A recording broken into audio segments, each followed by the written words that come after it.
अहमदुहु व नुसल्ली अला रसूलिहिल करीम अम्मा बाद फ़अऊज़ु बिल्लाहि मिनश शैतानिर रजीम बिस्मिल्लाहिर रहमानिर रहीम। डियर स्टूडेंट्स, अस्सलामु अलैकुम व रहमतुल्लाहि व बरकातुहू। आज इंशाल्लाह हम अपनी बात को फर्दर आगे बढ़ाएंगे। टॉपिक हमारा चल रहा है tangible non current assets. Basically ये जो टॉपिक है टेंजिबल नॉन करंट एसेट्स, कल भी मैंने कहा था कि इसको बहुत सारे लोग डेप्रिसिएशन के नाम से जानते हैं। Depreciation basically systematic allocation of depreciable amount of an asset over its expected useful life। आपकी जो टेंजिबल नॉन करंट एसेट्स होते हैं जिनकी लाइफ 1 साल से ज्यादा होती है, तो उनके जो बेनिफिट्स हैं वो डेफिनेटली 1 साल से ज्यादा हमें मिल रहे होते हैं, तो हम उनकी कॉस्ट को 1 साल में एक्सपेंस आउट नहीं करते। आज मैं इसमें थोड़ा सा एक्सपेंस का कॉन्सेप्ट भी आपसे डिस्कस करूंगा। असल में जो हम डेप्रिसिएशन कैलकुलेट कर रहे हैं ये एक्सपेंस है और इसकी जर्नल एंट्री भी इंशाल्लाह डिस्कस करेंगे। तो डेप्रिसिएशन बाय नेचर एक्सपेंस है, क्योंकि मैंने अक्सर ये बात क्लास में डिस्कस की है और मैं कहता हूं, मेरी आदत है कि इनिशियली हम बहुत सारी चीजों को एसेट मानते हैं, लेकिन with the passage of time वो एसेट जो है वो किस में कन्वर्ट हो जाता है, एक्सपेंस में। ठीक है ना। अब ये स्प्लिट है, ये आपका एसेट है, लेकिन एक वक्त आएगा इसकी वैल्यू बिल्कुल खत्म हो जाएगी, मतलब ये हम फुल्ली यूटिलाइज कर चुके होंगे, तो इसका मतलब है फिर वो एसेट किस पे कन्वर्ट हो जाता है। तो हम क्या करते हैं, एक बड़ी अमाउंट का जो एसेट परचेज करके लाते हैं, जिसको मैंने बताया था कैपिटल एक्सपेंडिचर भी कहा जाता है, तो हम उस कैपिटल एक्सपेंडिचर को 1 साल में एक्सपेंस नहीं दिखाते, बल्कि 3 साल, 4 साल, 6 साल। आपने देखा, जैसे मैंने कल सवाल किया 7 साल की लाइफ, कई हम देख रहे होते 4 साल की लाइफ। तो आज हम शुरू में फोकस करेंगे कि how to record business transactions. अच्छा, मैं कुछ चीजें आज जो है ना वो इस तरीके से लेके चलूंगा कि ये मैंने इस वक्त आपके सामने स्क्रीन पे कल का लेक्चर इस वक्त जो है ना वो डिस्प्ले किया है। मैं यहीं से सवाल पिक करके आज की फाइल में पेस्ट करके उसकी मजीद जो है वो वैल्यू एडिशन की तरफ जाऊंगा। फॉर एग्जाम्पल, अगर मैं इस सवाल की बात करूं, कल हमने डिस्कस किया था कि एबीसी ट्रेडर थे और उन्होंने एक एसेट खरीदा था 8 लाख रुपए का। उसकी लाइफ थी 7 साल, 1 लाख सैलवेज वैल्यू थी, और उसने तकरीबन इस एसेट को 3 साल यूज किया। 3 साल तो नहीं थे, बहरहाल उन्होंने इसको यूज किया था 6 महीने 2017 में, पूरा साल 2018 में, और 3 महीने अगले साल के। लेकिन वहां पॉलिसी मैंने शायद आपको कहा था अगर फुल ईयर की होती तो हम फुल ईयर पे जाते, लेकिन प्रोपोर्शनेट थी, हम प्रोपोर्शनेट पे गए थे। इसी सवाल को अब मैं यहाँ से देखिए कॉपी करके, और आज की जो फाइल है 15 तारीख की, उसमें यहाँ पे मैंने इसको पेस्ट किया। उसकी वजह ये है कि अब मैं इस सवाल में आपको फर्दर चीजें सिखाना चाहता हूँ। यानी हमने बहुत सारी चीजें डिस्कस कर ली। हमने ये देख लिया कि how to calculate cost. Sometime cost given होती है, sometime we need to calculate cost. जिस तरह उसमें हमने डिस्कस किया था फार्मा में, कुछ डेटा रेलिवेंट था, कुछ इररेलेवेंट था, उन सबको प्लस माइनस करते हुए हमने कॉस्ट निकाली थी। और कोशिश करूंगा अगर आज टाइम बचता है तो जो मॉक पेपर का सवाल है डेप्रिसिएशन वाला 10 मार्क्स का जो आता है, वो भी इंशाल्लाह आज कोशिश करेंगे कि हम उसको अटेम्प्ट करें। दूसरी बात ये है कि ये जो आपका टॉपिक है, मैंने बार बार कहा है कि बहुत वास्ट है, और इसमें अभी हमने एक तो ये डिस्कस कर लिया कि how to calculate cost. Yes, cost की कैलकुलेशन कैसे होती है already we have discuss.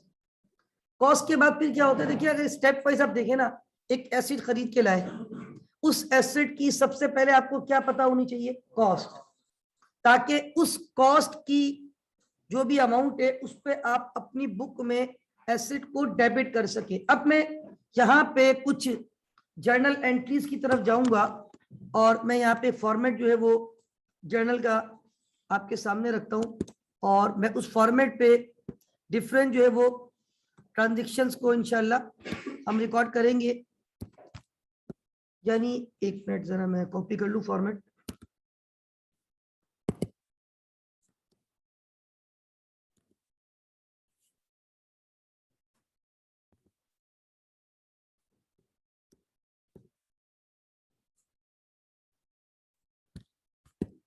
Okay, अब मैं इस सवाल की जो है ना बेसिकली क्या रिकॉर्ड करने जा रहा हूँ, जर्नल एंट्रीज, राइट। इस सवाल को जर्नल एंट्रीज में कन्वर्ट करने जा रहा हूँ, जो सवाल कल हमने सॉल्व किया था। ये वाला सवाल मैं क्विक ओवरव्यू दे देता हूँ। इस सवाल में ये था, एक एसिड खरीदा है, कौन सी डेट को खरीदा है, Jan 1 2017। जब मैं मशीन खरीद के लाया, कॉस्ट ऑफ मशीन कितने की मशीन खरीदी थी, तो क्या मुझे बताएगा हाउ टू रिकॉर्ड, इसकी डबल एंट्री कैसे बनेगी। बड़ी सिंपल एंट्री बनती है, जर्नल एंट्री बताएं, मशीन डेबिट कैश क्रेडिट, ठीक है।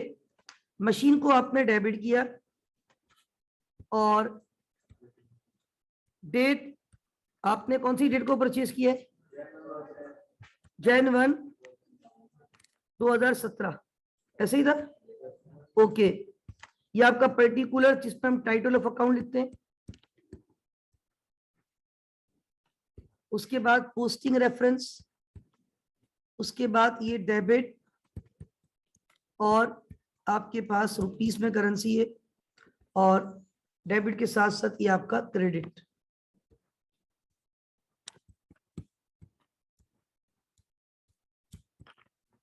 और यहाँ पे हम लिख रहे हैं कि हम जर्नल बना रहे हैं, या इसको अगर हम कॉमन नाम देना चाहे तो जर्नल एंट्रीज भी कहते हैं। क्या कहते हैं, यस, हम ये जर्नल एंट्रीज रिकॉर्ड कर रहे हैं, ठीक है। ये थोड़ा सा आपने गौर से समझना है। इसमें आज खास तौर पे डेप्रिसिएशन की जर्नल एंट्री, एबीसी ट्रेडर्स सवाल का नाम है, ठीक है। सवाल आपके सामने मौजूद है, ये रहा सवाल। एबीसी ट्रेडर ने Jan 1 2017 को 8 लाख रुपए की मशीन परचेज की, मशीन डेबिट। अब आपको ये नहीं पता कि आपने कैश दिया है, आपको ये नहीं पता कि आपने चेक दिया है, आपको ये नहीं पता कि आपने उधार पे परचेज किया है। तो यू हैव ऑल ऑप्शंस, चाहे तो कैश क्रेडिट करें एक्सेप्टेबल होता है, चाहे तो बैंक क्रेडिट करें एक्सेप्टेबल होता है, चाहे तो अकाउंट्स पेबल। वैसे मैं जब ज्यादा बड़ी अमाउंट हो तो मैं कोशिश करता हूँ कि बैंक का टाइटल यूज करूं, क्योंकि आज के दौर में बिजनेसमैन अपनी मैक्सिमम ट्रांजैक्शन कौन से चैनल से कर रहा होता है, बैंकिंग चैनल से, ठीक है। तो अब हमने ये Day 1 जब एसिड खरीदा तो अपनी बुक में क्या एंट्री बना दी, मशीन डेबिट कैश क्रेडिट। अब इसका आगे कॉन्सेप्ट देखिए, मशीन आपने ली Jan 1 2017। सवाल कह रहा था कल कंपनी का ईयर एंड होगा June 30, क्योंकि आपकी रिक्वायरमेंट थी, पहली रिक्वायरमेंट थी calculate depreciation expense by straight line method for the year ended June 2017, June 2018 और सितंबर 2018। जून 2017 तो ईयर एंड है, 6 महीने बाद ईयर एंड आ गया। जून 2018 भी ईयर एंड है, पूरे साल के बाद आया। लेकिन सितंबर 2018 क्यों किया था, क्योंकि हमने 3 महीने फर्दर यूज करके उस एसेट को बेच दिया था। तो हमने कितने महीने का फर्दर डेप्रिसिएशन रिकॉर्ड किया, 3 महीने का। अच्छा, अब हर कट ऑफ डेट पे, कट ऑफ से मुराद ईयर एंड पे या जहां एडजस्टमेंट करनी होगी वहां हम एंट्रीज रिकॉर्ड करते हैं, क्योंकि सिर्फ कैलकुलेट करना उससे इंपैक्ट नहीं आता। कैलकुलेशन तो सिर्फ वैल्यू आपके पास आ जाए इसलिए की जाती है। हमने कल 3 मरतबा डेप्रिसिएशन कैलकुलेट किया और आप देख सकते हैं ये नीचे मौजूद है। पहले साल चूंकि ये एसेट सिर्फ 6 महीने आपने चलाया था और यहाँ पे फुल ईयर पॉलिसी नहीं थी, तो हमने प्रोपोर्शनेट बेस पे 6 महीने का क्या रिकॉर्ड किया था, डेप्रिसिएशन 6 महीने का, सॉरी रिकॉर्ड नहीं किया था, रिकॉर्ड तो आज करने जा रहा हूँ। 6 महीने का कैलकुलेट किया था। कितनी अमाउंट कैलकुलेट की थी, 6 महीने का डेप्रिसिएशन, 6 महीने का पूछ रहा हूँ। हर कट ऑफ पे एंट्री बनेगी, हर ईयर एंड पे। तो 6 महीने का डेप्रिसिएशन ये आप देख सकते हैं स्क्रीन पे 50,000। इस 50,000 की जो डबल एंट्री बनेगी वो ईयर एंड पे रिकॉर्ड की जाएगी। ईयर एंड है हमारा June 30 2017। पहला ईयर एंड कब आएगा भाई, Jan 2017 के 6 महीने बाद जून 2017 आ गया। अब डेप्रिसिएशन की जनरल एंट्री क्या बनती है, इसकी एंट्री बनती है डेप्रिसिएशन एक्सपेंस डेबिट। गौर से सुनिएगा, वाई डेप्रिसिएशन एक्सपेंस, बिकॉज के हमारा एसेट किस में कन्वर्ट होने जा रहा है, एक्सपेंस में। एसेट किस में कन्वर्ट होने जा रहा है, तो जब आपका एसेट कन्वर्ट होगा इनटू एक्सपेंस तो आपका एक्सपेंस क्या हो जाएगा, डेबिट। एक्सपेंस बढ़ता है तो डेबिट। अच्छा, वन हैंड तो आपका एक्सपेंस में कन्वर्ट हो रहा है, ऑन दी अदर हैंड आपके एसेट की वैल्यू, यानी हम एसेट को किस पे कन्वर्ट कर रहे हैं, एक्सपेंस में। तो कोई भी एसेट जब कन्वर्ट होता है इनटू एक्सपेंस, तो expense debit asset credit, expense debit. लेकिन यहाँ पे डायरेक्ट एसेट का नाम नहीं लिखा जाता, एक कॉन्ट्रा एसेट अकाउंट है। अच्छा, उसको अलाउंस फॉर डेप्रिसिएशन भी कह सकते हैं या उसको एक्यूमुलेटेड डेप्रिसिएशन भी कह सकते हैं, बोथ आर सेम, कुल्लू जायज, दोनों जायज है, कोई इसमें ऐसी शरीयत पे पाबंदी नहीं है, दोनों जायज हैं। ये जो कॉमर्स वाले हमारे स्टूडेंट यहाँ मौजूद हैं, ये लोग ऑलरेडी पढ़कर आए, और मैंने भी जब आईकॉम किया था तो उस वक्त अलाउंस फॉर डेप्रिसिएशन ही बताया जाता है ज्यादातर।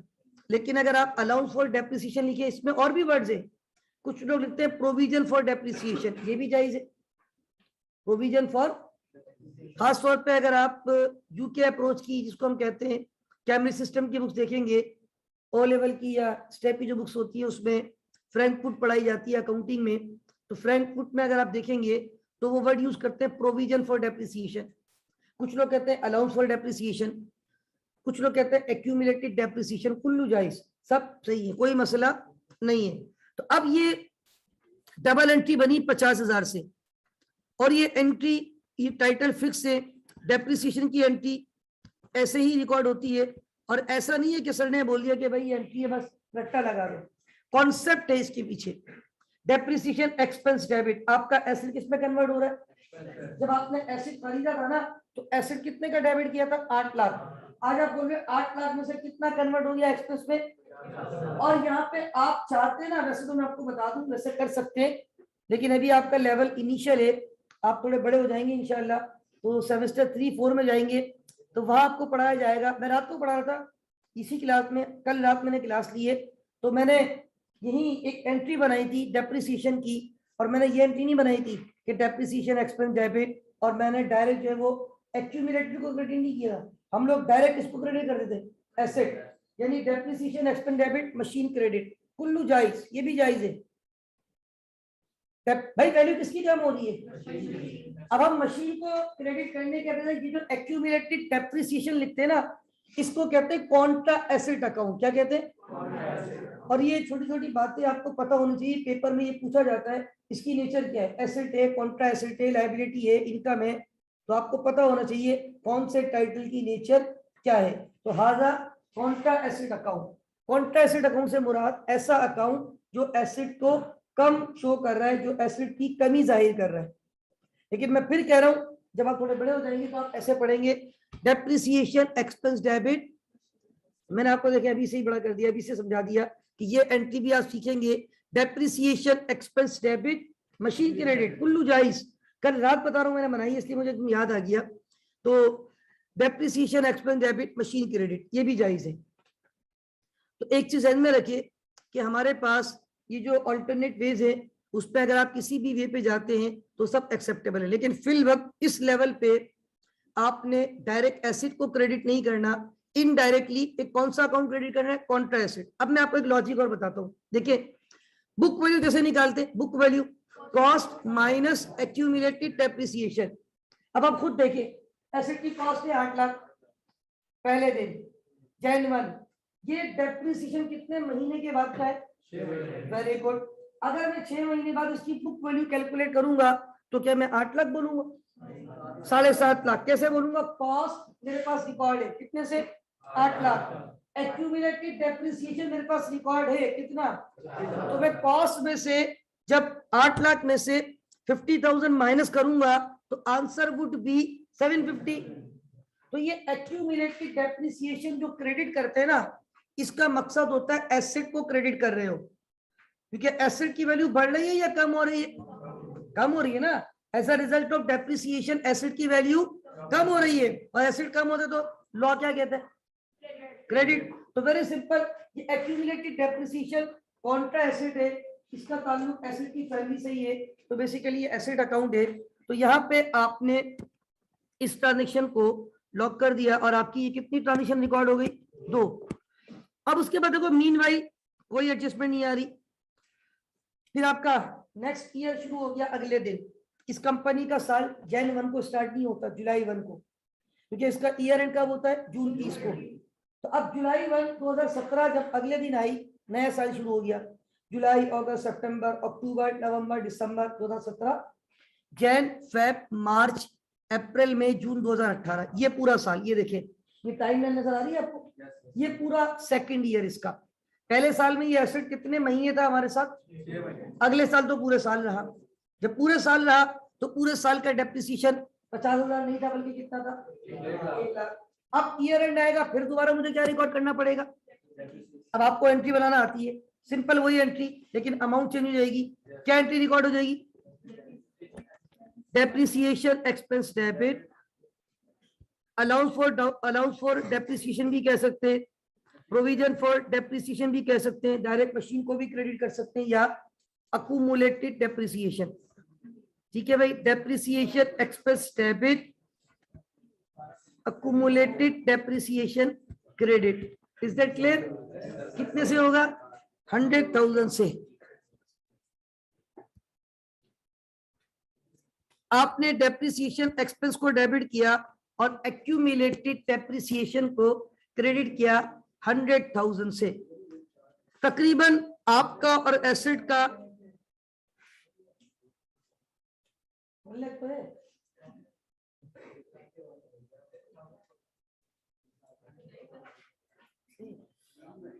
अच्छा, हमने जो है वो depreciation expense debit, accumulated depreciation credit 1 lakh रुपए से। Is that clear? अच्छा, अब आप ये बताएं कि क्या हमारा और एसेट का टाइम तकरीबन 1.5 साल हो चुका है।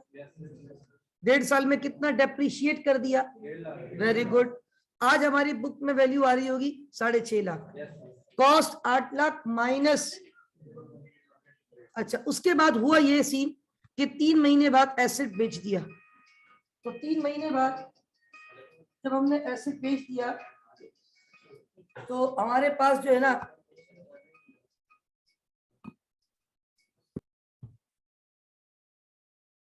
ओके स्टूडेंट्स, हमने यहाँ पे जो है वो 1.5 साल का डेप्रिसिएशन रिकॉर्ड किया अब तक, और 1.5 साल के डेप्रिसिएशन में हमारे पास जो है तकरीबन 1.5 लाख रुपए की अमाउंट आ गई।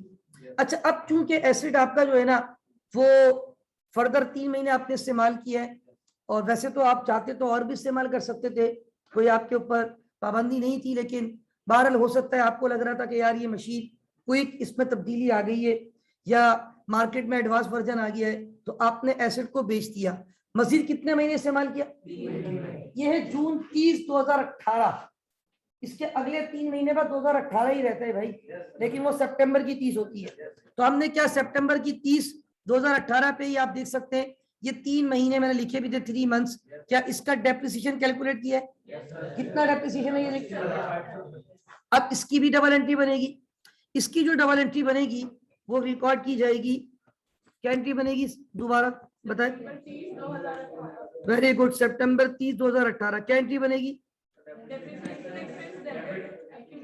Okay, depreciation expense debit, accumulated depreciation credit.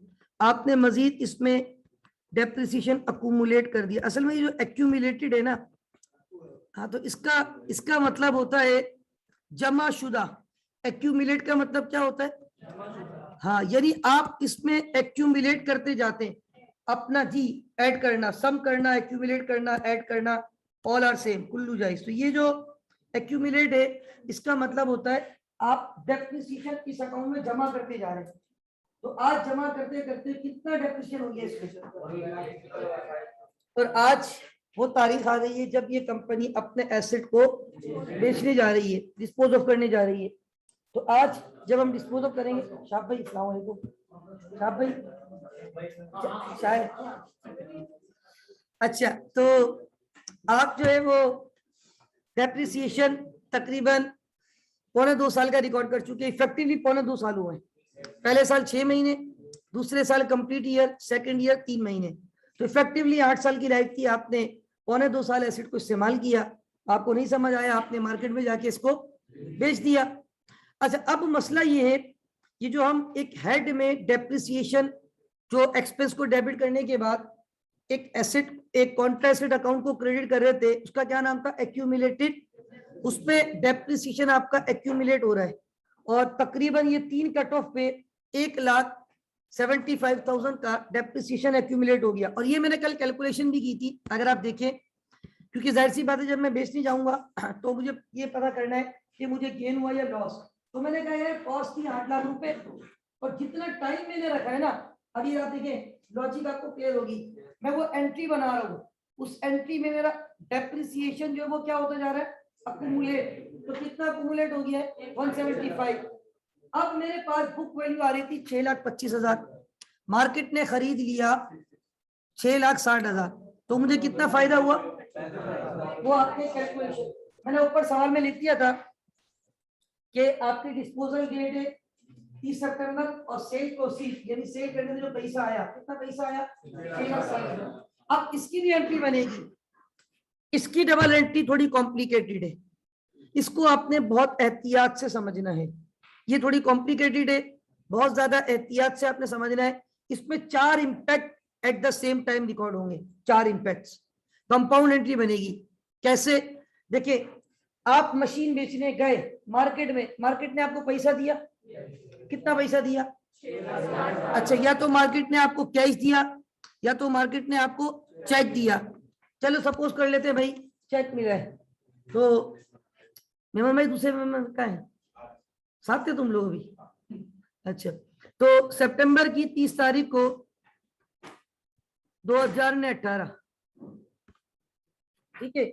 अब ये बताओ कैश भी डेबिट कर सकते हैं या बैंक, सपोज कर ले चले यहाँ पे कैश मिला, ठीक है, हमने चेक पे भरोसा नहीं किया, पता नहीं चेक वहां बाउंस नहीं हो जाए, तो भाई हमने कैश लिया कितना, 6,60,000। मैंने कहा था कितने इंपैक्ट्स यहाँ पे रिकॉर्ड होंगे, 4। कैश का आना, दूसरा इंतहाई इंतहाई इंतहाई अहम इंपैक्ट है, वो ये है, इधर देखे नहीं, वो तो मैं बाद में लिखूंगा, जो सबसे इसमें कॉम्प्लिकेटेड है ना, वो ये है, मैंने इस एसेट को कितनी मर्तबा डेप्रिशिएट किया, 3 मर्तबा एक अकाउंट में अपने पास क्रेडिट कर रहा था, उस अकाउंट का क्या नाम था, हाँ। अब ये जो अक्यूमुलेटेड डेप्रिसिएशन है ना, बेसिकली ये उस वक्त तक रहेगा जब तक एसेट रहेगा, जब एसेट ना रहा तो इस अकाउंट का भी कोई कॉन्सेप्ट ना रहा। अब इसको भी खत्म करना है, ये इसका ताल्लुक किससे था, अभी आप यकीन कीजिए, अभी इस एंट्री में आपको पता है ये मशीन को भी मैं क्रेडिट कर दूंगा। अभी यहाँ किसी ने कहा भी था एसिड, क्या ये मशीन अब हाजा मौजूद या ला मौजूद, अब जरा अब आपके पास जो है ना ये वाली जो मशीन है ना वो मौजूद नहीं है, तो भाई जब मशीन ही नहीं है तो फिर ये एक्यूमुलेटेड किसमें से माइनस करेंगे हम, अब जब हम रिपोर्ट बनाएंगे तो रिपोर्ट में इसको किसमें से माइनस करेंगे, तो ये भी खत्म करना है, इस पे कितना अक्यूमुलेट हो चुका है। अच्छा, अब ये इस वक्त क्रेडिट पे पड़ा हुआ है ना, कोई भी चीज जब रिवर्स करनी हो, मतलब खत्म करनी हो, अगर क्रेडिट में तो क्या कर दो और डेबिट में तो क्या कर दो, वो खुद ही जीरो हो जाएगा, उसका टी अकाउंट ही जीरो हो जाएगा। जब एक चीज 1 लाख से डेबिट है, उसी टी अकाउंट को 1 लाख से क्या कर दो, अब उसका कोई कैरी डाउन बैलेंस आएगा, जब कैरी डाउन ही नहीं आएगा तो ब्रॉट डाउन ही नहीं आएगा। तो अब ये अक्यूमुलेटेड डेप्रिसिएशन जो है ना, इसको हमने रिवर्स करना है, और ये अक्यूमुलेटेड डेप्रिसिएशन 1,75,000 वन शॉट, ये तो मैंने 3 मरतबा रिकॉर्ड किया था, अगर मैं 6 मरतबा में रिकॉर्ड कर चुका होता, उन 6 के 6 अमाउंट को क्या करता प्लस, और जो भी अमाउंट है, क्योंकि वन शॉट डेबिट कर दिया ना, जीरो हो गया वो ये 3 मरतबा क्रेडिट हुआ, ये 1 मरतबा डेबिट हुआ, बराबर हो गया। 2 इंपैक्ट तो ये हो गया। तीसरा इंपैक्ट बता दिया इन्होंने कि एक एसेट जा रहा है तो वो एसेट क्या हो जाएगा, क्रेडिट। अच्छा ये बताएं इस ट्रांजेक्शन में फायदा हुआ या नुकसान हुआ है, gain on disposal, income, revenue, income बढ़ती है तो क्रेडिट, अगर लॉस होगा तो डेबिट, क्योंकि लॉस की नेचर है एक्सपेंस, और एक्सपेंस बढ़ता है तो, और इनकम बढ़ती है तो यहाँ पे हमने जब ये कल कैलकुलेशन की थी, ये रही कैलकुलेशन आपकी स्क्रीन पे, कितने का गेन हुआ था, ये गेन आपकी इनकम, रेवेन्यू, इनकम बढ़ती है तो गेन ऑन डिस्पोजल क्रेडिट, कितने से गेन ऑन डिस्पोजल क्रेडिट होगा, अगर ये गेन के बजाय क्या होता तो मैं फिर डेबिट करता, सही है, फिर तीनों टोटल डेबिट होते, कोई मसला नहीं है, कुल्लू जायज।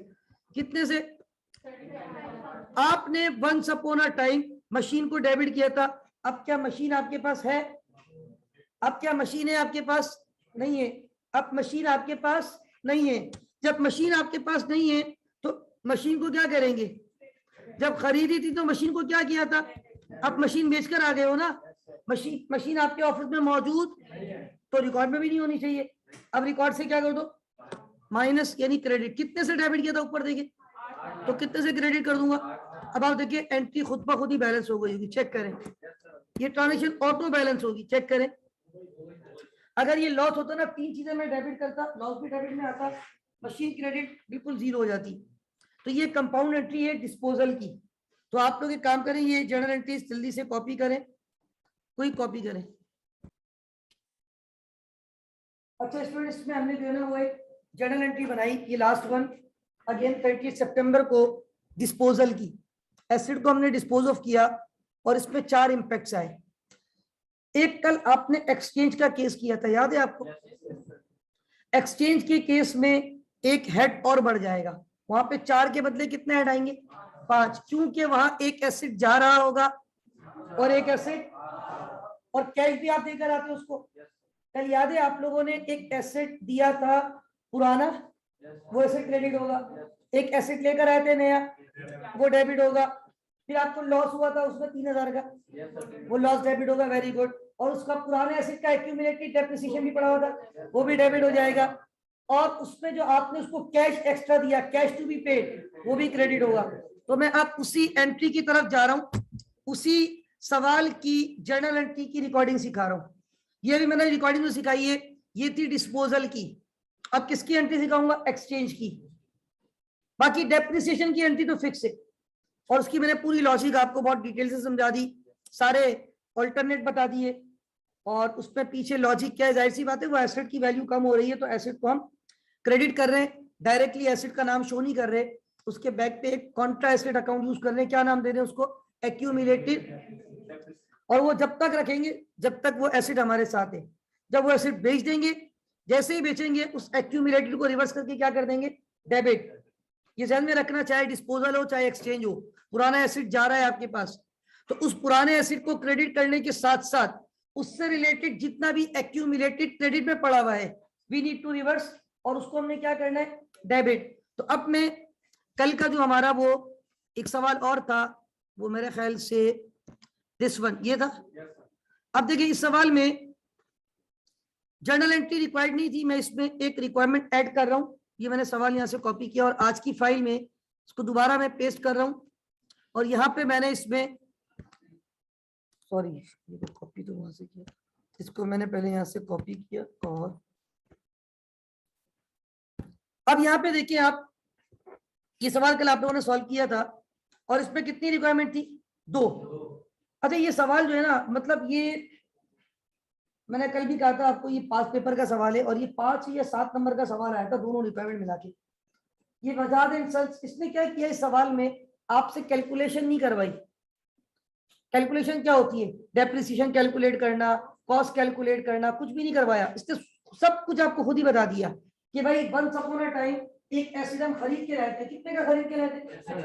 अच्छा ये बताओ, कभी ना कभी तो ये खरीदा होगा ना, जब खरीदा होगा उस वक्त एसिड को क्या किया होगा, debit. Once upon a time ये ओल्ड मशीन जब खरीदी थी तो उस वक्त आपने अपनी बुक में ओल्ड मशीन को डेबिट किया था। अब ये बता दें, आपके पास ओल्ड मशीन है या चली गई, आपके पास ओल्ड मशीन है। ओके स्टूडेंट्स, इसमें देखिए कल हमने ये सवाल डिस्कस किया था, एक मशीन पुरानी थी। अच्छा इसमें मैंने अभी आपको कहा कि कैलकुलेशन सारी हो चुकी है, पुरानी मशीन कभी खरीदी थी तो उस वक्त क्या किया था। अच्छा इस पे जर्नल एंट्री रिक्वायर्ड तो नहीं थी ना, इस पे मैं ऐड कर रहा हूँ यहाँ पे रिक्वायरमेंट नंबर 3, और मैं यहाँ पे कह रहा हूँ एक्सचेंज जर्नल एंट्री। क्या रिक्वायर कर रहा हूँ, यानी जब आपने एसिड को एक्सचेंज किया है तो उस वक्त क्या जर्नल एंट्री बनी होगी। अब मैं डायरेक्ट बना रहा हूँ, मतलब मैं स्केच नहीं कर रहा, और मैं बस डायरेक्ट यहाँ पे रिक्वायरमेंट नंबर 3 लिख के इसकी जर्नल एंट्री बना के आपको दे रहा हूँ। देखिए सबसे पहले तो ये बताएं, क्या आपने नई मशीन खरीदी, एक्सचेंज की है। जो नई मशीन खरीदूंगा वो मेरे पास नई मशीन आ जाएगी। मशीन आती है, मशीन की नेचर क्या है, एसिड बढ़ता है तो न्यू मशीन डेबिट। सबसे पहले गौर से सुनिएगा, new machine debit. New machine की कॉस्ट कितनी थी, वेरी गुड, ये ऊपर भी लिखी हुई है कॉस्ट ऑफ न्यू मशीन 75,000 और ये सवाल में भी मौजूद है कॉस्ट ऑफ न्यू मशीन 75,000। अच्छा ये बताओ पुरानी मशीन है या पुरानी मशीन देकर आ गए? अब एक बात सुने, पुरानी मशीन को इस्तेमाल भी किया है, इस्तेमाल किया है तो उस पर क्या रिकॉर्ड किया है और कौन सा अकाउंट क्रेडिट में पड़ा हुआ होता है उसका? एक्यूमुलेटेड। अभी पूरी लॉजिक समझाइए, जो बच्चे लेट आए वो रिकॉर्डिंग सुन लीजिएगा ताकि उनको जो है वो कॉन्सेप्ट क्लियर हो जाए, ठीक है? तो एक्यूमुलेटेड डेप्रिसिएशन हमने क्रेडिट किया था। यहाँ देखिए मैंने कहा सब कुछ हो चुका है, कितना एक्यूमुलेटेड डेप्रिसिएशन पुराने एसेट पे रिकॉर्ड हो चुका है। इसका मतलब है ये कॉन्ट्रा एसेट अकाउंट है। ये आपकी बुक में किस साइड पे पड़ा हुआ है अभी? वेरी गुड, कहाँ पड़ा हुआ है? इसको हमने रिवर्स करना है। रिवर्स करने के लिए क्या करेंगे? जब भी डिस्पोजल की एंट्री बनेगी या एक्सचेंज की एंट्री बनेगी, पुराना एसेट तो आपके पास से जाएगा लाजमी। एक्सचेंज करते वक्त भी एसेट देकर आ जाते हो, बेचते वक्त भी एसेट, तो उस पुराने एसेट को अपनी बुक से माइनस करने के लिए क्रेडिट करते हो, तो उससे रिलेटेड एक्यूमुलेटेड डेप्रिसिएशन जो कि बाय नेचर कॉन्ट्रा एसेट है, जो कि कौन सी साइड पे मौजूद होता है, वेरी गुड, उसको खत्म करने के लिए क्या करते हैं? तो कितना एक्यूमुलेटेड डेप्रिसिएशन हमें यहाँ डेबिट करना पड़ेगा? ठीक है, 51,000। ओके, अच्छा ये बताएं आपने कैलकुलेशन की थी, मैंने भी की थी, कल ये कैलकुलेशन नजर आ रही है राइट साइड पे, देखे मुझे लॉस हुआ या गेन हुआ है? लॉस की नेचर इनकम है या एक्सपेंस है? एक्सपेंस बढ़ता है तो, एक्सपेंस बढ़ता है तो लॉस ऑन एक्सचेंज, क्या लिखूंगा? लॉस ऑन, तो लॉस ऑन एक्सचेंज को डेबिट करूंगा या क्रेडिट? अगर ये गेन होता तो मैं क्या कहता? पिछले सवाल में गेन आया था अभी, उस वक्त मैंने क्या किया है? क्रेडिट। अब हम क्या कर रहे हैं? तीन इंपैक्ट तो ये हो गए, पुरानी मशीन है या देकर आ गए हो? लेकिन वंस अपॉन अ टाइम खरीदी थी, खरीदी थी, कितने की खरीदी थी ऊपर? तो जब खरीदी थी उस वक्त अपनी बुक में मशीन को क्या किया था? अब मशीन को क्या कर दो? उस मशीन का नाम है ओल्ड मशीन। क्या नाम है? Old machine credit. अच्छा ये बताओ, बड़ा आसान से सवाल पूछ रहा हूँ, क्या खाली ओल्ड मशीन देकर नई मशीन लेकर आ गए हो या कोई बाबा कौम की तस्वीरें भी दी है, कुछ पैसा भी दिया है? कितना पैसा दिया है? Very good, 64,000 amount to be paid, cash to be paid. Calculate किया था ना? नई मशीन कितने की थी? 75,000। उसने बोला भाई पुरानी मशीन में आपकी खरीद रहा हूँ 11,000 में, आप 75 में से 11 क्या कर दो? तो आपने कितना पैसा उसको दिया? तो कैश आया या कैश गया? तो कैश डेबिट होगा या क्रेडिट? एंट्री देखिए खुद ही बैलेंस हो गई होगी, अल्टीमेटली बैलेंस होगी इंशाल्लाह, चेक कर ले, हो गई balance, right? Is that clear? Copy करें क्विक।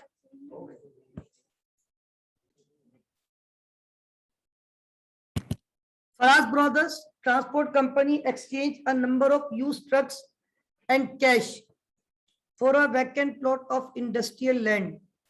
सवाल में कंडीशन ये है, फराज ब्रदर्स जो कि ट्रांसपोर्ट कंपनी है, एक्सचेंज कर रही है नंबर ऑफ यूज्ड ट्रक्स, उसके पास कुछ पुराने ट्रक्स मौजूद हैं। तो अब सीन कुछ ये है, देखिए सपोज करें ये आपके पास जो है ना एक इंडस्ट्रियल लैंड है, ठीक है, ये आपकी जमीन है, ठीक है, ये जमीन आपको खरीदनी है, ठीक है, कौन सी कंपनी को खरीदनी है? इक्वल टू उसके अगेंस्ट आपको दो चीजें देनी है, पुराने ट्रक देने और कुछ क्या देना है? कैश।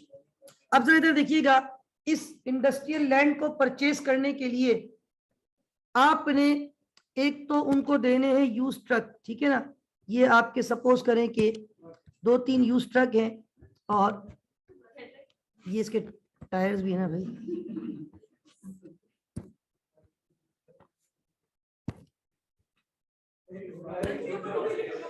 अच्छा तो भाई ये यूज ट्रक्स है, ये आपने देने, क्या इसके साथ कुछ और भी देना है? प्लस आपने जो है ना कुछ बाबा कौम की तस्वीरें भी देनी है, इसको हम कहते हैं कैश, ऐसा ही है। तो ये दोनों देंगे तो आपको ये जमीन मिल जाएगी। फराज ब्रदर्स जो है वो transport company exchange a number of use trucks and cash. अच्छा दूसरी बात ये है, for a vacant plot of industrial land, ये जमीन आपको मिल रही है। अब trucks have a combined book value 126,000। इन ट्रक्स की कंबाइंड बुक वैल्यू कितनी है? ये truck once upon a time आपने खरीदे थे, अगर आप देखें कॉस्ट थी 192,000। कितने के खरीदे गए थे? क्या जब आप 192 के खरीदते तो सदाबहार 192 के रहते? उसकी वैल्यू क्यों हम उसको क्या रिकॉर्ड करते हैं? कह रहे हमने इसके ऊपर अकुमुलेटेड डेप्रिसिएशन कितना रिकॉर्ड कर दिया था? Very good. कॉस्ट तो थी 192 और अकुमुलेटेड डेप्रिसिएशन कितना था? तो क्या आप मुझे बता सकते हैं कि इसकी बुक वैल्यू कितनी थी? 192 माइनस 66 कितनी बुक वैल्यू थी? 120। अच्छा ये है बुक वैल्यू। अब यहाँ एक मसला आएगा, देखिए ये बुक वैल्यू तो वो होती है जो आपकी बुक में नजर आती है। तो आपकी बुक में ये कितने के नजर आ रहे थे? 120। और ये 126,000 अगर आपने नोट किया हो तो सवाल में भी मौजूद है। सवाल में ऊपर लिखा हुआ है कि पुराने ट्रक्स की जो कंबाइंड बुक वैल्यू है वो 126,000 है, और उसके साथ साथ आपने बाबा कौम की तस्वीरें भी देनी है। लेकिन मसला कुछ ये है कि हमारे पास यहाँ पे जो ट्रक है ना उसकी मार्केट वैल्यू कुछ और है। अब जरा पढ़े ऊपर क्या कह रहे? फैज अहमद जो कि परचेसिंग एजेंट है फॉर फराज ब्रदर। ये फैज अहमद, फैज कोई शायर नहीं है, ये फैज अहमद जो है राइट नाउ फराज ब्रदर के परचेसिंग एजेंट है। Faiz Ahmed a purchasing agent for Faraz brothers who has had previous dealing in second hand market.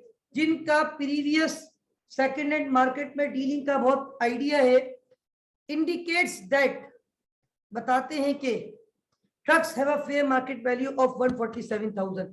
ये ट्रक मार्केट में कितने के बिक सकते हैं? इसका मतलब है अगर ये ट्रक आप उस जमींदार को नहीं दो तो मार्केट कितने में खरीदने के लिए तैयार है?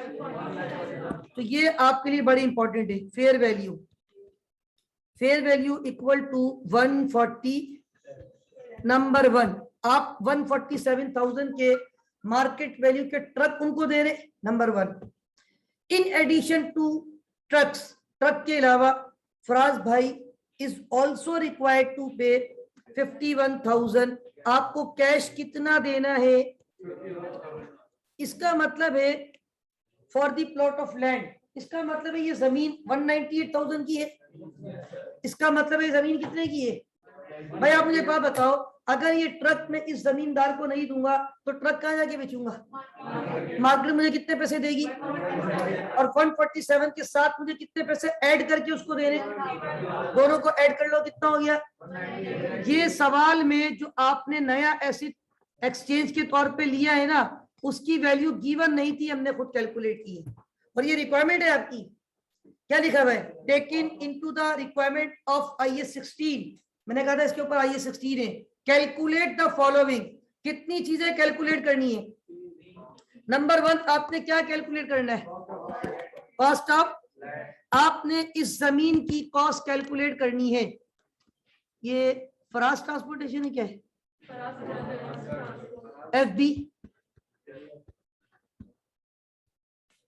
अच्छा अब इधर देखिएगा, पहली रिक्वायरमेंट है आपको क्या कैलकुलेट करनी है। अब यहाँ पे मैंने कहा था सवाल है तो उसी कॉन्सेप्ट का जो हमने भी किया है एक्सचेंज का, लेकिन कल जो एक्सचेंज का सवाल किया था वहां न्यू मशीन की कॉस्ट खुद ही बता दी थी। कॉस्ट ऑफ न्यू मशीन कितनी थी? अच्छा कल के सवाल में मशीन के बदले मशीन थी। आज 2 एसेट दे के उसके बदले क्या ले रहे हो?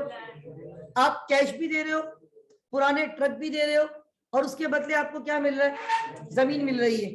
कल कैश दे रहे थे, पुरानी मशीन दे रहे थे, उसके बदले नई मशीन मिल रही थी। आज जब मैं जर्नल एंट्री भी रिक्वायर्ड है इसमें मांगिए, देखो यहाँ पे सेकंड में कहा है गेन बता दो कितना हुआ है, और थर्ड में कह रहे हैं कि जर्नल एंट्री बनाओ एक्सचेंज की। तो यहाँ पे जब मैं जर्नल एंट्री बनाऊंगा तीसरे स्टेप में, तो लैंड को डेबिट करूंगा, जमीन आ रही है। ट्रक को क्या कर दूंगा? क्रेडिट। और ट्रक के साथ मुझे क्या देना है? उसको भी क्या कर दूंगा? और ट्रक के ऊपर पिछला क्या रिकॉर्ड हो चुका है, वो किस लोकेशन पे पड़ा हुआ है, पड़ा हुआ कहाँ पे, उसको खत्म करने के लिए। और इस ट्रांजेक्शन में अगर गेन होगा तो क्रेडिट, लॉस होगा तो, जैसे सवाल में खुद ही बता दिया, गेन होगा। और नजर भी आ रहा है हमारी बुक में इसकी वैल्यू 1,26,000 है, मार्केट कितने में कबूल कर रही है, इसका मतलब है फायदा है ना भाई। हमारी बुक वैल्यू 1,26, मार्केट से आवाज आती है 1,47, तो इसका मतलब है मार्केट वैल्यू ऊपर चल रही है। अब यहाँ पे पहली चीज, कल के सवाल में नए एसेट की कॉस्ट गिवन थी, बार दफा एग्जामिनर नए एसेट की कॉस्ट आपको, आप खुद लॉजिक से निकालेंगे। हमने कहा यार हमारे पुराने ट्रक कितने के बिक रहे थे मार्केट में, 147 के, और हम इसको कैश कितना दे रहे साथ में, 51। तो इसका मतलब है जो जमीन की कीमत है उसमें दो चीजें शामिल है। Number 1, fair value of old trucks. Fair value कितनी है ओल्ड ट्रक्स की, 140, प्लस आपने कैश भी देना है, कैश टू बी पेड, कितना कैश आपने देना है, 51,000। तो इसका मतलब ये हुआ आपके ये जो एसेट आप खरीद रहे हैं जमीन, इस जमीन की वैल्यू कितनी है, वेरी गुड, क्योंकि आप जब अपनी बुक में जमीन को डेबिट करेंगे तो उसको कोई ना कोई वैल्यू तो असाइन करनी पड़ेगी ना। तो क्या वैल्यू असाइन करेंगे, जमीन को कितने से डेबिट करेंगे, अच्छा। बाकी जो सेकंड रिक्वायरमेंट है वो तो बहुत ही आसान है, स्ट्रेट फॉरवर्ड है, सिरात मुस्तकीम है, उस पर आपने कुछ भी नहीं करना। आपने सिर्फ क्या कैलकुलेट करना है, गेन ऑन एक्सचेंज, खुद ही बता दिया गेन आएगा, और नजर भी आ रहा है कि गेन ऑन एक्सचेंज है कैसे। अब आप इसको गेन ऑन एक्सचेंज कैसे कैलकुलेट करके देंगे, आपने कहा कि भाई फेयर वैल्यू, आपके ट्रक की फेयर वैल्यू कितनी है, मार्केट से क्या आवाज आ रही है, लेकिन आपकी बुक में क्या वैल्यू आ रही है, आपकी बुक में अंडर वैल्यूड हो रहा है, कितने से अंडर वैल्यूड हो रहा है, 21,000, आंसर पॉजिटिव में आ रहा है। तो इज दिस योर गेन, हाजा गेन, राइट।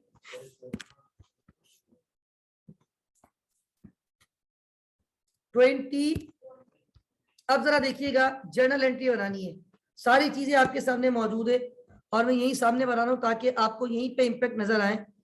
ये एक्सचेंज की एंट्री बन रही है या डिस्पोजल की, कोई बताएगा,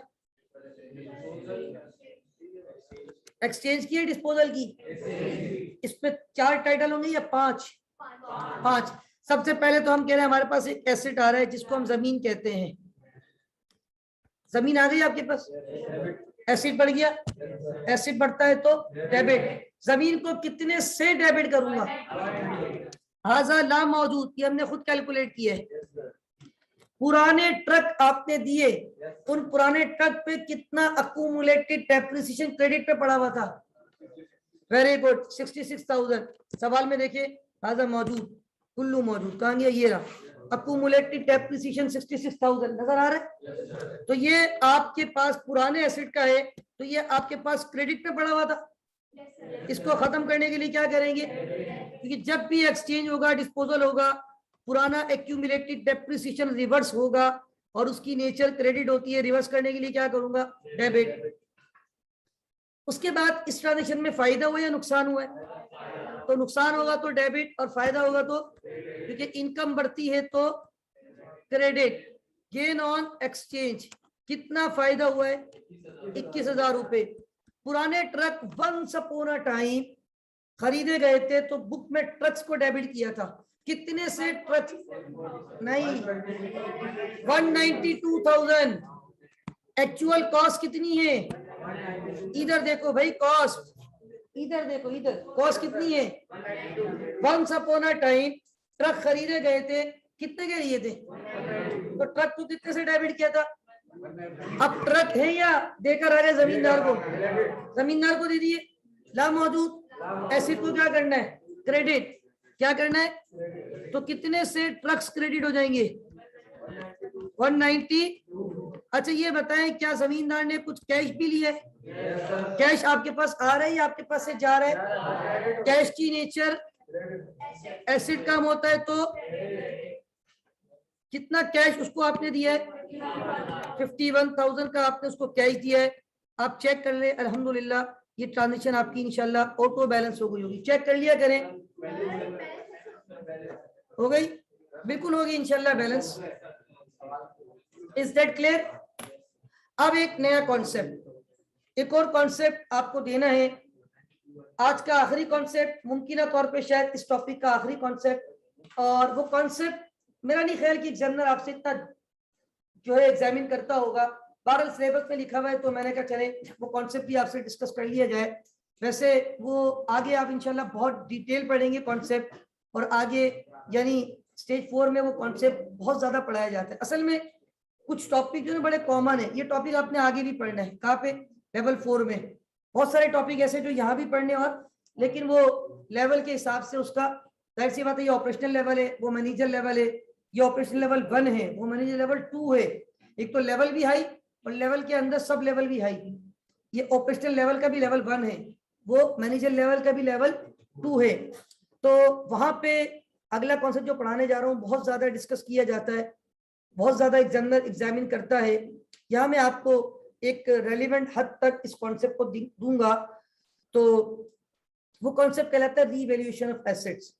मैंने आपको देखो कॉस्ट की कैलकुलेशन सिखा दी, मैंने आपको जो है वो जर्नल एंट्री सिखा दी, मैंने आपको मल्टीपल मेथड से डेप्रिसिएशन की कैलकुलेशन सिखा दी, मैंने आपको लॉस और गेन ऑन डिस्पोजल सिखा दिया, लॉस और गेन ऑन एक्सचेंज सिखा दिया, इनकी जर्नल एंट्रीज डिस्कस कर ली। आज हमने ये सारे जो जर्नल एंट्रीज के कॉन्सेप्ट थे, एक्सचेंज के कॉन्सेप्ट थे, डिस्पोजल के कॉन्सेप्ट थे, उन सबको डिस्कस किया।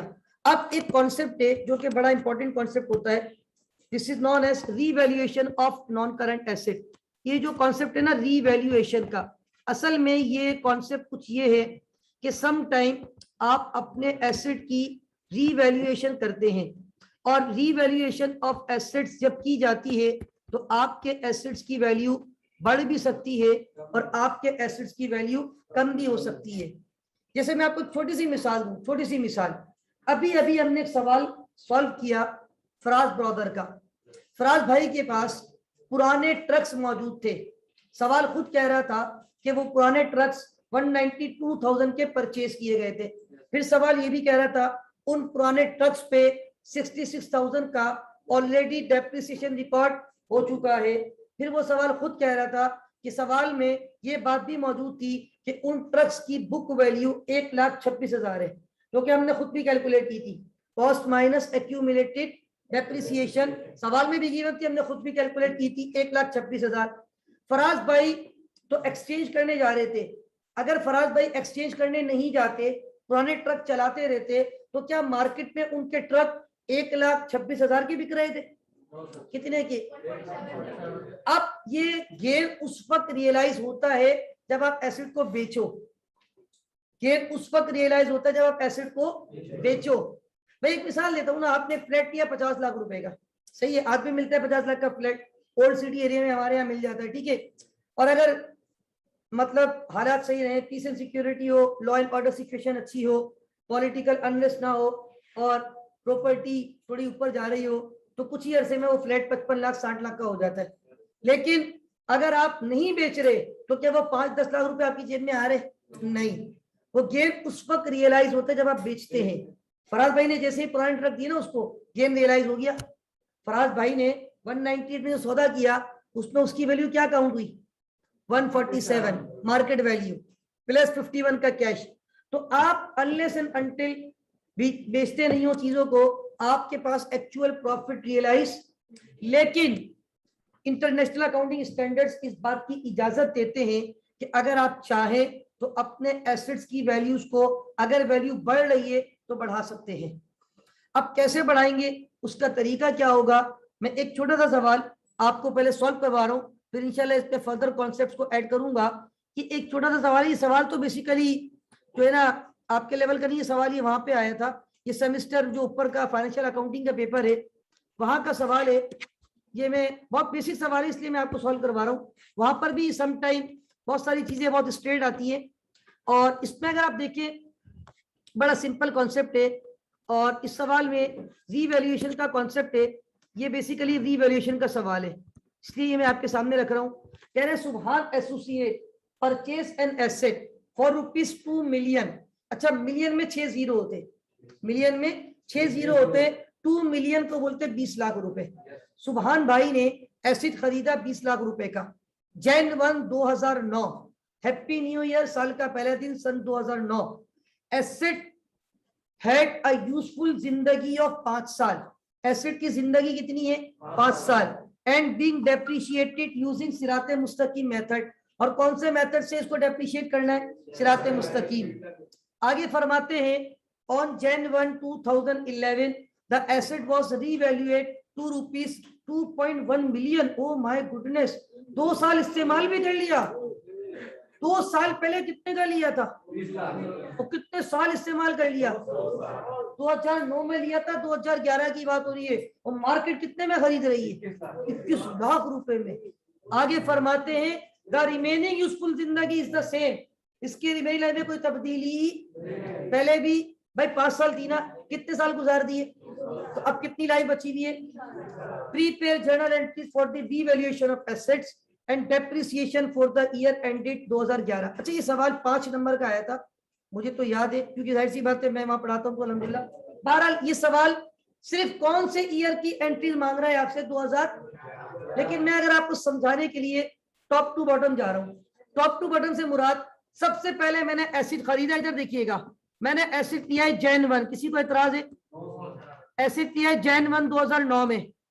अब इसमें एसिड का नाम नहीं पता, एक बात सुन ले, यहाँ पे एसिड का नाम नहीं पता तो आप इसको मशीन लिख दें, एसिड लिख दें, कोई मसला नहीं है, कुल्लू जायज, राइट। मशीन लिख देते क्योंकि ये ज्यादातर प्लांट वगैरह होते हैं, ठीक है। तो ये मशीन आपने कितने की ली थी? 20 लाख रुपए की। तो मशीन डेबिट कैश या बैंक क्रेडिट, कैश कर देते, मसला नहीं है। कितने से? 20 लाख रुपए से। Any objection? ये आपने डबल एंट्री कौन सी तारीख में बनाई है? ये आपने डबल एंट्री बनाई है Jan 1 2009। अब जरा एक बात सुनिएगा, Jan, Feb, मार्च, अप्रैल में जून, जुलाई, अगस्त, सितंबर, अक्टूबर, नवंबर, दिसंबर। दिसंबर की 31 तारीख आई 2009। क्या आपका पहला साल अल्हम्दुलिल्लाह खैर और आफियत से मुकम्मल हो गया? अब आपको कुछ रिकॉर्ड करना है।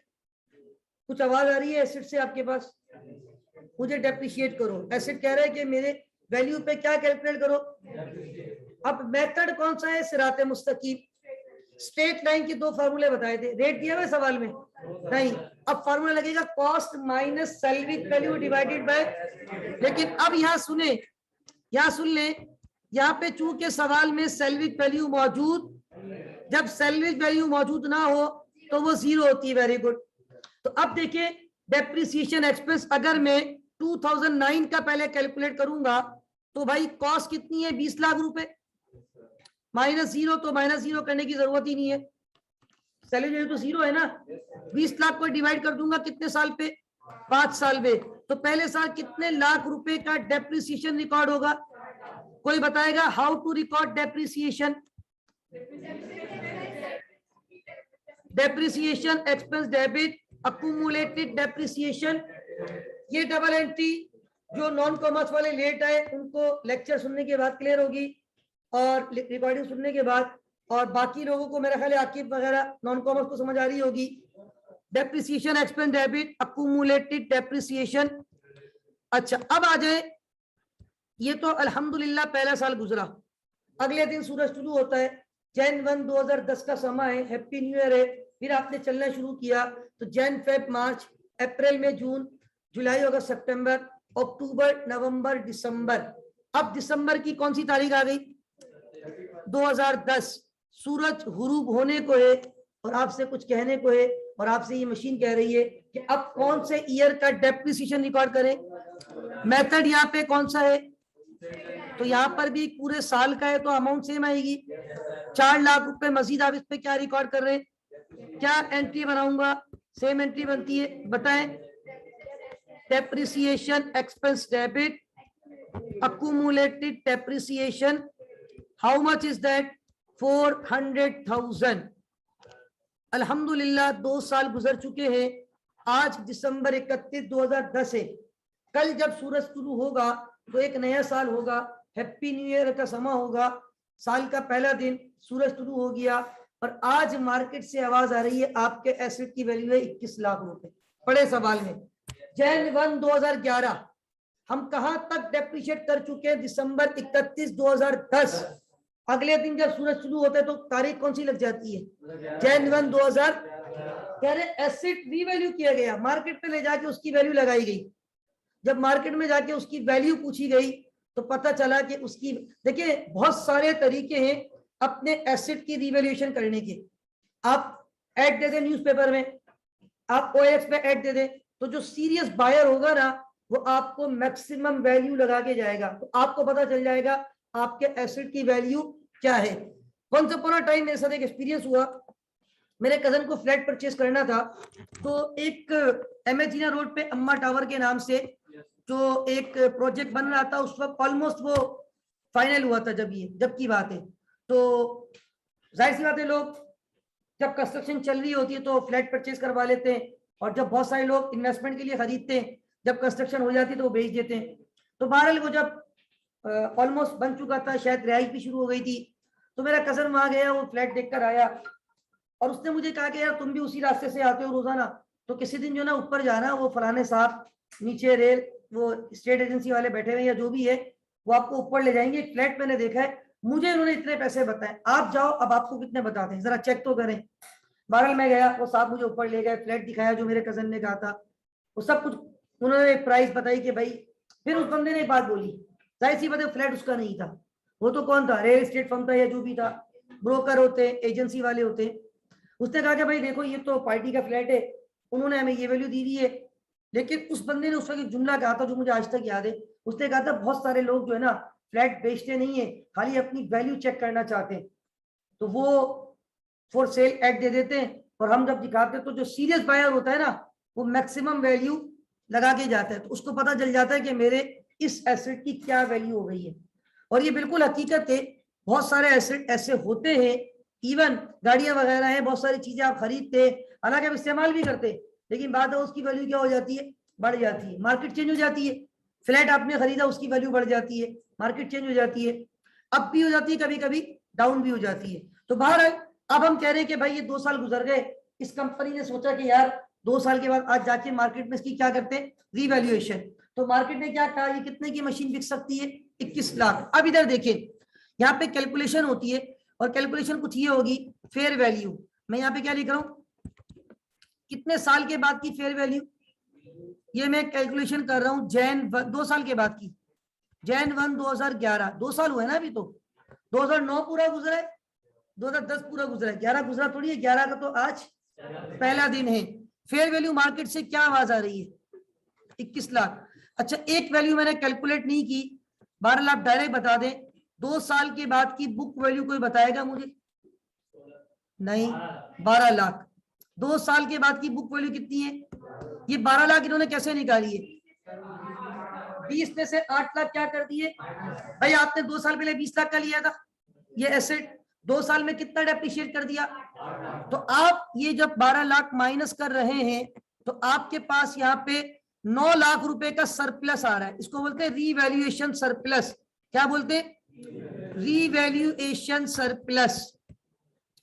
अब ये जो रीवैल्यूएशन सरप्लस है ना, अब मेरी बात सुनिए, ये 9 लाख रुपए से आपके एसेट की वैल्यू बढ़ गई, 9 लाख रुपए से आपके एसेट की वैल्यू, कुछ लोग समझे सर 1 लाख से बढ़ी है, सर हमने तो 20 लाख का लिया था और 21 लाख है, तो सर आपको कैलकुलेशन नहीं आती, 20 और 21 लाख में 1 लाख का फर्क होता है। तो मेरे भाई 20 लाख का आज नहीं लिया है, 20 लाख का लिया था आज से 2 साल पहले, 2 साल में डेप्रिशिएट नहीं किया है, क्या किया है ना, कितने लाख रुपए डेप्रिशिएट कर चुके हैं। तो आपकी बुक में 2 साल के बाद बुक वैल्यू क्या है, 12 लाख। मार्केट कितने में कबूल कर रही है, कितने का सरप्लस हो गया, ये बताओ। 9 लाख रुपए से आपकी मशीन की वैल्यू बढ़ गई है, 9 लाख रुपए से आपकी मशीन की वैल्यू। अब सुने, अब यहाँ पे happy new year Jain 1 2011, asset की वैल्यू बढ़ती है तो डेबिट होती है, मशीन डेबिट, कितने से डेबिट करूंगा मशीन को, 21 लाख से थोड़ी करूंगा भाई, 20 लाख से तो पहले ही रिकॉर्ड है, और 20 लाख के साथ 8 लाख का क्या रिकॉर्ड हुआ है, तो बुक पे कितने का आ रहा है अभी, कितने तक पहुंचाना है, तो कितने से बढ़ाना है। अब एक बात सुने, इंपॉर्टेंट पॉइंट, क्या अकाउंटिंग सिंगल एंट्री पे बेस करती है डबल एंट्री पे? If there is a debit of rupees 900,000 तो there must be a credit of rupees. अब एक मसला है, मसला ये है कि यार सर आपने मशीन तो डेबिट कर दी, अब क्या हम उस बंदे को तलाश करेंगे जिससे हमने मशीन खरीदी है और उसको जाके बोलेंगे यार ये कैश ले लो थोड़ा सा, वो मेरी वैल्यू बढ़ गई है, मेरी डबल एंट्री नहीं बन रही, तो कैश क्रेडिट नहीं होगा। ये आपका फायदा है, ये आपकी इनकम है, और इनकम बढ़ती है तो रीवैल्यूएशन सरप्लस क्रेडिट। किसको क्रेडिट करूंगा? रीवैल्यूएशन सरप्लस क्रेडिट, हाजा रीवैल्यूएशन सरप्लस। और अगर ये वैल्यू गिर जाती तो मेरी फिर लॉस ऑन रीवैल्यूएशन डेबिट होता और एसेट को हम क्रेडिट करते, फिर एसेट की वैल्यू बढ़ती नहीं, एसेट की वैल्यू, तो एसेट को डेबिट नहीं करते, एसेट को, और फिर लॉस ऑन रीवैल्यूएशन डेबिट, क्या डेबिट होता, और लॉस की नेचर क्या होती है, डेबिट। अब मैं सिर्फ 2011 का दिसंबर पे डेप्रिसिएशन एक्सपेंस कैलकुलेट करने जा रहा हूं, ये जरा गौर से समझना। अब आपको पता है क्या करना है, रीवैल्यूएशन के बाद आपका एसेट 21 लाख रुपए का हो गया था, ऐसे ही है। इधर देखिएगा डेप्रिसिएशन एक्सपेंस कौन से साल का, 2011। भाई ये बताओ शुरू में एसेट 20 लाख का था, 20 लाख में से कितना माइनस कर दिया पहले साल, पहले साल कितना बच गया, 16 लाख। दूसरे साल मजीद कितना माइनस किया, कितने का बच गया, 12 लाख के बाद कितना ऐड कर दिया, कितने का हो गया, 21 लाख रुपए का एसेट 2011 के शुरू में हो गया था। कितने साल की लाइफ बची हुई है, रिमेनिंग लाइफ 3 साल। Net book value divided by remaining life, net book value minus revise salvage value divided by remaining useful life, एक फार्मूला बताया था। तो नेट बुक वैल्यू को 3 पे डिवाइड करूंगा तो अब इस साल कितना डेप्रिसिएशन रिकॉर्ड होगा।